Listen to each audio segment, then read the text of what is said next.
Bonjour à tous, merci de nous choisir chez vous pour ce nouveau numéro de décryptage sur New World Info.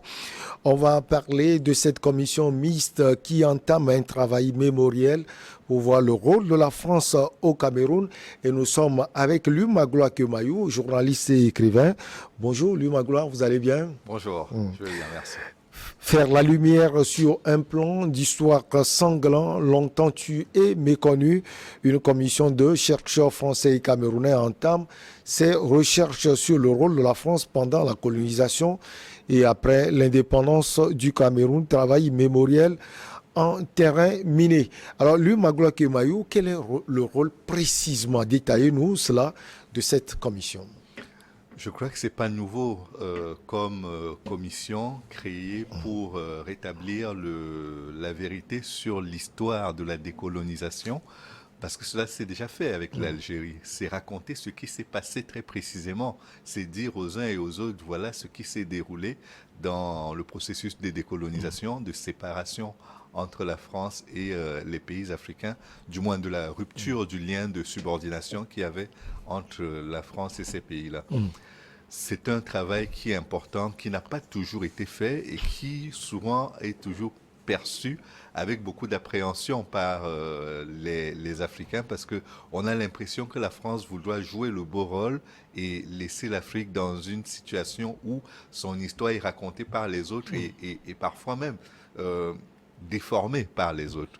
Rappelez-vous quand il y a eu ce débat sur les bienfaits de la colonisation, il avait fait beaucoup de mal au sein des opinions et à chaque fois que la France veut réécrire, ou du moins écrire cette partie de l'histoire qui était occultée, on a l'impression qu'elle veut le faire aux dépens des Africains. Alors, on parle d'abord de la colonisation, ensuite de l'indépendance. Deux périodes clés. Oui, la colonisation, on sait à peu près comment elle s'est passée. La décolonisation a été aussi violente, sinon parfois plus violente encore que la colonisation, parce que au moment de la décolonisation, les opinions sont telles que par moment, la France a l'impression que si elle n'utilise pas la force militaire pour rétablir l'ordre, elle ne pourra pas atteindre ses objectifs. Et il faut faire des exemples pour décourager les autres. C'est un peu comme pendant l'esclavage, c'est-à-dire que quand on avait des têtes fortes, qui se battaient pour la libération, pour la liberté, il fallait les humilier pour montrer aux autres que si cela arrive à des personnes qui sont beaucoup plus fortes que vous et pour lesquelles vous avez de l'admiration, imaginez ce qu'il en sera quand ce sera votre tour. Donc par moment, il y a eu de cela. Les pays qui en ont été le plus marqués, ce sont principalement Madagascar, l'Algérie et le Cameroun, où la décolonisation s'est transformée en guerre pratiquement, mais comme on considérait que c'était des territoires français, c'était des opérations de maintien de l'ordre, c'est ainsi que c'était vendu à l'opinion en France, et c'est pourquoi il est important que ce travail de vérité soit fait pour rétablir les faits tels qu'ils se sont déroulés. Alors, ce qui nous avantage, c'est que vous êtes Camerounais, lui, Magloire Kemayou. Ce passage, comment il a été pour votre pays? C'est vrai que c'est sûr que vous n'étiez pas là, mais forcément, vous avez eu l'histoire.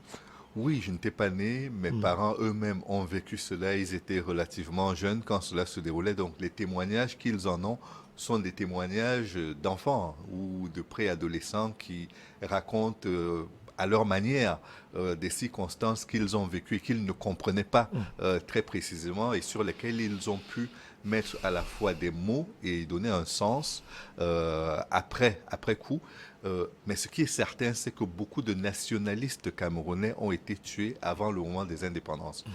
Il y a un des dirigeants français qui dit de façon très cynique qu'au moment des indépendances, il y avait le choix entre empêcher l'indépendance et permettre à ceux qui ne voulaient pas de l'indépendance d'accéder au pouvoir pour que les choses continuent, pour que tout change sans que rien ne change dans les faits. Et c'est à peu près ce qui s'est passé notamment au Cameroun, où ceux qui se battaient pour les indépendances ont été tous liquidés ou alors expatriés. Euh, je dirais même qu'ils ont été tout simplement chassés du pays et qu'on les a mis hors d'état de nuire. Certains d'entre eux ont même été empoisonnés ou tués de façon plus brutale une fois qu'ils étaient en exil. Euh, et c'est ainsi que la France a pu garantir à certains leaders qui ont dirigé le pays par la suite toute la tranquillité qui leur a permis de diriger le pays sans avoir l'onction populaire qui est nécessaire dans cet exercice-là. Et puis à côté aussi, les affaires entre les élites africaines ainsi installées et les élites françaises qui étaient au pouvoir, notamment cette cellule africaine qui leur permettait de bénéficier du soutien français, notamment sur le plan militaire quand ils étaient contestés. C'est ainsi qu'ils ont pu mener à bien la barque de la France-Afrique que tout le monde combat aujourd'hui. Alors, l'initiative de cette commission mixte a été prise par qui? Par la France, par le Cameroun ou bien par les deux? Déjà, il y a eu la visite de François Hollande qui était arrivé au Cameroun et auquel on en avait parlé. Avant même François Hollande, il y avait eu la visite de François Fillon, qui était Premier ministre français à l'époque. Et donc, à toutes ces occasions-là, il y avait une revendication de la part des Camerounais qui était d'accéder aux archives de la colonisation et de la décolonisation française. Donc finalement, c'est avec le président Macron que cela se met en place. C'est son initiative. Il y met 2 personnes qu'il estime être capable de mener les travaux jusqu'à leur terme de façon satisfaisante. On verra ce que ça donnera. Alors, qui vont piloter la commission? Alors, je n'ai pas retenu tous les noms. La chercheuse française, je n'ai pas retenu son nom, malheureusement. Et puis, il y a un chanteur camerounais, Blick Bassi, qui dit que c'est une affaire familiale, puisque parmi les leaders nationalistes qui ont été tués, il y en a qui font partie de sa famille. Et donc, il voudrait faire la lumière là-dessus. Il n'a pas attendu la nomination par Emmanuel Macron pour le faire. Il y travaille depuis de nombreuses années. Il a même consacré un album et d'autres travaux à cela. Donc, c'est pas... Certains ont voulu le disqualifier en expliquant que ce n'est qu'un artiste. J'allais poser justement cette question. Face à des universitaires au Cameroun, on a des têtes chevronnées. Est-ce qu'elles ne peuvent pas faire mieux le travail? Alors, pourquoi est-ce que le Cameroun n'a pas donné la possibilité à ses historiens de faire ce travail? Voilà. C'est peut-être ainsi qu'il faut poser la question pour se demander pourquoi ne pas associer un historien camerounais ou des chercheurs camerounais. Le Cameroun pouvait le faire, puisqu'il y a une association des historiens camerounais qui travaillent notamment sur les manuels scolaires et autres. Ils auraient pu, le Cameroun aurait pu se donner les moyens de le faire. Le président Biya aurait pu nommer des personnes pour écrire cette page de l'histoire. Pourquoi il ne l'a pas fait? Pourquoi il le fera plus tard? Là n'est pas le sujet. C'est qu'aujourd'hui, on a la France qui a décidé de nommer 2 personnes pour travailler sur cette question des mémoires. Bon, l'historienne française, c'est Karine Ramondi. Très bien, merci. Bonne information. Et donc, si la France le décide, pour moi, la question n'est pas juste de dire on nomme 2 personnes pour le faire, c'est qu'on donne accès à toutes les archives, surtout celles qui existent encore, parce que je pense qu'il y en a qui ont probablement été détruites parmi ces archives-là, mais s'il y en a qui sont disponibles, qu'elles soient militaires ou ordinaires, il faut qu'elles soient ouvertes à tous les chercheurs qui souhaiteraient y accéder. Et je pense que Blick Bassi et son alter ego française devront l'exiger, et j'espère qu'une fois qu'ils l'auront exigé et qu'ils auront associé d'autres chercheurs à leurs travaux, qu'ils auront gain de cause pour l'accès aux archives. Alors, on dit qu'il y aura un volet scientifique. Concrètement, ça va être quoi? Le volet scientifique, c'est qu'il y a un collège de chercheurs qui travailleront, parce qu'à eux 2 seulement, ils ne seront pas suffisants pour... parce que vous avez vu, même pour la restitution des objets d'art africains, il y a 2 têtes de pont qui ont été nommées. À chaque fois, c'était une femme et un homme. Là aussi, c'était une femme et un homme, je veux dire. Et ils ont travaillé avec d'autres scientifiques qui leur ont permis d'aller beaucoup plus loin dans ce qu'ils ont fait. Et c'est ce qui a permis d'obtenir le retour de certaines œuvres, notamment pour ce qui est du Bénin. Alors, la commission doit rendre ses travaux en 2024. Vous ne pensez pas que le temps réparti est trop court pour une histoire, une histoire sur tout un pays, le Cameroun? Non, je ne pense pas que ce sera un travail complet et achevé sur lequel on ne devra pas revenir. L'histoire et même la préhistoire, nous y travaillons tout le temps. Regardez les égyptologues, par exemple, ça fait de nombreuses années qu'ils ont pour la plupart rendu leurs copies, mais ça n'empêche pas qu'il y ait de nouvelles découvertes, qu'il y ait de nouveaux axes de travail qui permettent d'aller beaucoup plus loin dans certains aspects qui avaient juste été effleurés par les prédécesseurs des chercheurs d'aujourd'hui. Donc pour moi, c'est un travail, ce sera une étape dans le travail et qu'il faudra enrichir par la suite, notamment en créant la même commission côté camerounais pour aller beaucoup plus loin dans la dimension camerounaise et peut-être au niveau de la France que que ce soit une base de travail pour d'autres chercheurs qui pourront accentuer certains autres aspects. N'oublions pas qu'il y a des livres qui ont déjà été écrits, même s'ils n'ont pas été entiers. Ces livres-là ont permis d'ouvrir certains pans et je n'ai aucun doute sur le fait que et la commission et les chercheurs dans les prochaines années se pencheront sur le dossier pour comprendre comment autant de violence a pu être permise à un certain moment et pourquoi la France a jugé utile d'utiliser autant de violence pour réprimer alors qu'elle nous vante chaque jour le fait qu'elle est la patrie des droits de l'homme et qu'elle a colonisé pour apporter la civilisation dans les pays où elle est passée. Alors, il y aura sans doute des étapes propédeutiques. On parle de l'accès aux archives qui sont déjà promis par Paris. Paris promet, mais encore une fois, il faut voir la réalité des faits. Parce que les archives qui sont publiques, ce n'est pas un problème.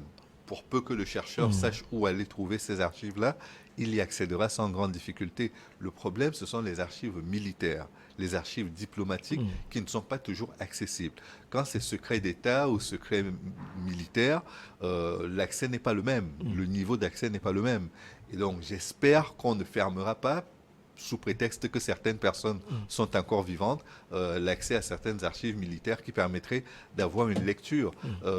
Pierre, je crois qu'il y a certains premiers ministres qui ont déjà écrit, qui ont témoigné pendant qu'ils étaient là et qui ont dirigé notamment pendant la période coloniale et de décolonisation, ont témoigné pour donner certains aspects qui permettront de recouper certaines informations.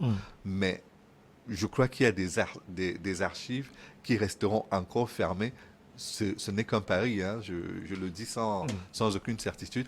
Il y a certaines archives qui resteront fermées, mais mon souhait, c'est qu'on ne ferme pas, qu'on ne limite pas l'accès de ces chercheurs-là aux archives en question. Alors, quand on dit que la commission va se pencher sur la France au sens large, pouvoir civil, vous avez parlé de celui militaire, pouvoir civil par exemple, est-ce qu'on peut dire que les civils également ont joué un rôle et comment va se faire justement ce travail sur le plan civil?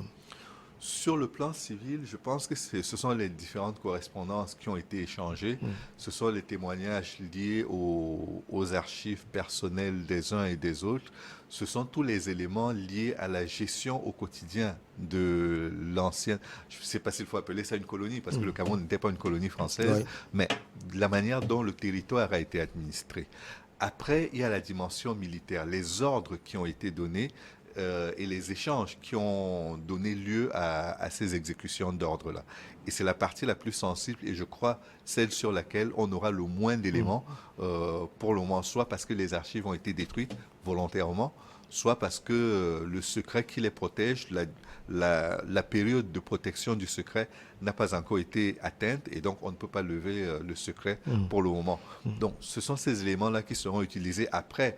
Il y a tous les échanges qui ont eu lieu entre les autorités sur place, entre le gouverneur, le ministère de l'Outre-mer de l'époque, des Outre-mer de l'époque et tout le reste. Donc, il y a tout ça qui entre en ligne de compte et qu'il faudra creuser. Mais est-ce que tout le monde jouera le jeu jusqu'au bout? Ça, j'en suis pas sûr.